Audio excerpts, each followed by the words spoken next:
I'm Craig Kenneth, a relationship coach and a psychotherapist. Every relationship is different and every breakup is different. Work with me and you'll get professional help on your situation. And if you're in no contact, focused on personal growth, my workbook series, The Knowledge, will help you make changes like you've never made before. Available now at AskCraig.net.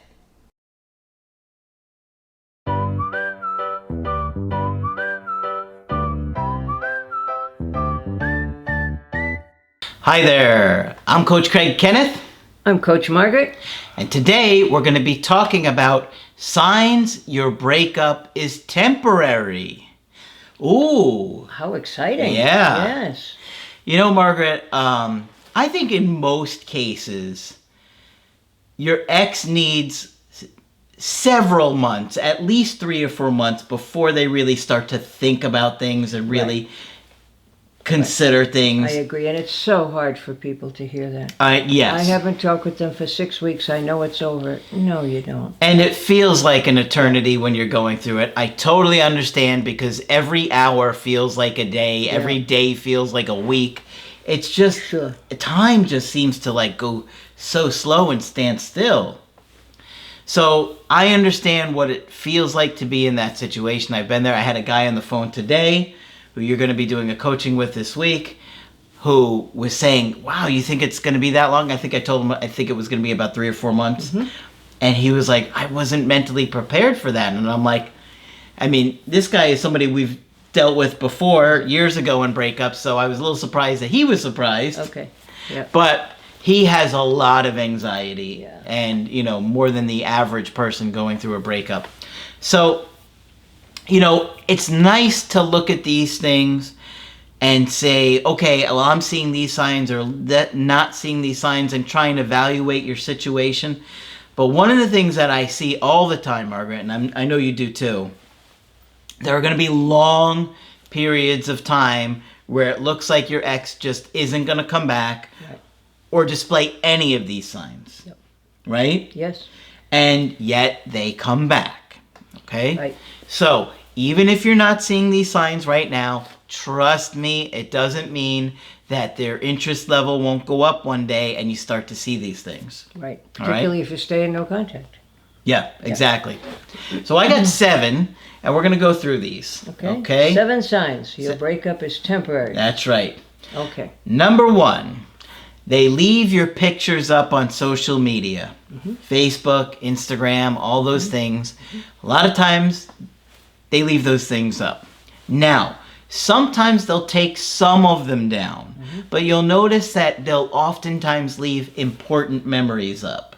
You know, particular days or times that were special to them. And so even if they take many of them down, a good sign would be that there are still some up. Okay? Now, sometimes they take them all down because they're angry at you and they're kind of in that moment. I'm taking them all down. Yep. But be patient. Don't freak out because a lot of times they will start to put those back up in time. Okay. I've had people ask me if that meant anything.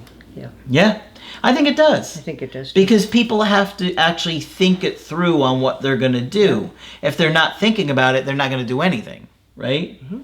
But if they're doing things, making those kinds of changes, unblocking, blocking, showing, friending you, then friending you again, all of these things, it shows that there's an interest there. It's certainly not somebody who's made up their mind one way or the other. I think so too. Sometimes they don't change the relationship status or they take a while to do it. It's because, you know, it makes it feel like, oh gosh, then I have to explain it to people and they have to really sit with those consequences too. So that's a sign that they're not so sure about things, right? Okay, number 2, they keep tabs on you. Oh, yes. Now, a big part of that now is social media. Years ago, we didn't have this, but now with social media, it's so easy to access what is your ex doing. I'm going to look at their stories. I'm going to look at their posts. I'm going to look to see if they're posting, when they're posting, who they're adding as friends. That's a whole other way. In the old days, you could only tell by the ubiquitous third party. Yeah. Yeah. So Are they watching your stories? It's a good sign. And are they watching right away? A lot of times people will be like, oh, they're watching within a couple of minutes of me posting, or an hour within me posting. Okay. There's some interest there. Yep. Right? They're looking. They're watching. They want to see what's going on They there. certainly didn't forget all about you, which is what it feels like. Now, here's a sneaky one. A lot of times, they will try and log into your accounts, or you'll get a notification that somebody's trying to log into your account Okay. to read your messages. Now, I would not have thought of that. Yeah. I see that one come up quite a bit. I got an email saying someone was trying to log into my account. It's not a random person, I would say, Probably not. in a breakup Right, situation. Right. It's because they're curious. They want to know what's going on in your life, who you're talking to. They get scared of losing you, Who too. you're talking to is the big one. It is the big one, right? So that's a big sign, too. All right. Number 3. They make excuses to contact you, right? Oh, yeah. The indirect direct approach. How many times do we hear, they contacted me about the hangers? If I have extra hangers. They contacted me about the popcorn bowl, Yep. or their shoes, or Yep. some But they couldn't nonsense. find this or that, yeah. So anytime you have exes reaching out for those reasons, a lot of times it's because they're wanting a connection with you. They want to connect with you. They want to see if you're going to respond. Are you going to ignore them? They're not ready to say it up front yet. Yeah, exactly. So we call it the indirect direct because they directly message you, but the meaning behind it is not direct. Right. It's an indirect thing. You have to guess. Yeah. And most of the time, it's a valid thing. Well, did you see my car insurance papers? Did they come to your house yet by any wild chance? Yeah. Yeah. Meanwhile, you could really contact the insurance people or go to the store and get hangers. Hangers I saw recently. It's like, what? Hangers? So making excuses to contact you is a good sign that they're really struggling with the breakup too. And even though they may have made the decision, they're like, I don't know about this. Okay. Number 4, they contact your friends and family. Oh, now this is a very tricky area. You see this one, don't you? All the time. Yeah. Yep. I didn't know what was going on with him, and I wanted his mother to talk to him, so I called his mother. He was really mad that I did that, though. Yeah. So maybe they're trying to get answers. Maybe they're trying to get your family on their side a little bit. Maybe they're frustrated with you. But if your ex is contacting your family, it's a good sign that there's something there. That they're still interested, even though I think in many, many ways it's a violation of confidentiality and of boundaries. But yes, people do it. Absolutely. Yeah. Okay. Number 5, they get emotional about the things that you're doing. Margaret, how many times do we see somebody get upset because, oh, you're hanging out with that girl that you used to be friends with when you dated? Who was always a bad influence on you and never liked me. Uh-huh. So a lot of times we'll see that your ex gets upset at you for kind of moving on in a way, like living your life, and things that they don't really have the right to get upset about anymore. And if you see or contact an ex and they find out, they're completely out of their mind. Yeah. So on some level, they're kind of acting like you're still together and they expect you to act that same way too. Right. So that's a good sign that they're really struggling and getting upset. Now you got to be careful about this because, you know, jealousy can become a very slippery slope. Yes, it can. And so I don't really like to use jealousy because it'll blow up in your face, right? If you try and make your ex jealous, it's dangerous business. They're probably going to retaliate and it's going to be worse. So be very careful about that.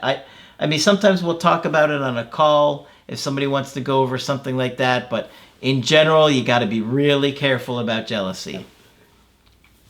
Okay. Number 6.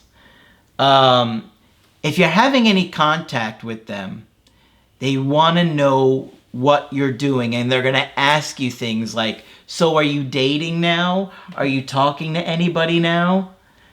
And that's the main thing they want to know. Yeah. But when they do it, they're always going to be like, well, I just care about you, and I don't want to see you wind up with the wrong person. Right. Because, of course, I'm really still the right person. Yeah. Yeah. So that's a good sign that your ex is still really confused. They're jealous. They don't want to see you with somebody else, and they want to know, are you dating other people? Right. Right? Because you might pick Attila the Hun or Yeah. Jack the Ripper.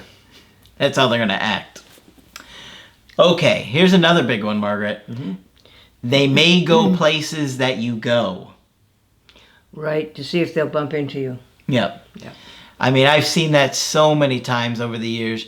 They purposely go to a place that you hang out or you spend time. Okay, that they know you like. A gym, Yep. when they know you're going to be Yep. there at the Yep. time you're going to go. You know, they're hoping to bump into you. Yep. Right? And they're not going to act like they are. They're going to always hide it really well. I'm really surprised to see you. I didn't think you were coming. Yeah. Yeah, they very rarely are going to be like, I miss you. They're usually very guarded in hiding these things. Of course, right. So you have to Well, that would expect make you very vulnerable to admit that you miss them. Yeah. Yeah, exactly. But they're hoping to bump into you, and they go to these places looking for you and trying to see you. And you know, I know this is going to be surprising for many of you, but a lot of times they will actually stalk you. They will go by your house. Sure. In the old days, that's all we could do.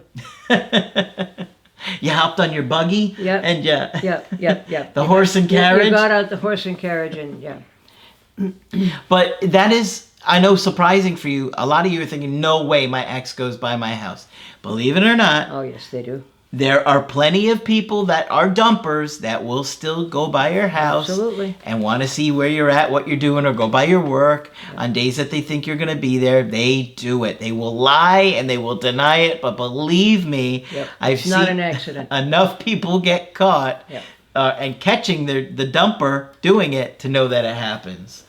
But, you know, Margaret, you and I were talking about this before we filmed this one. Right. That there was a couple of major things that we see that makes people, or it gives us a better idea of if the relationship is going to turn around, right?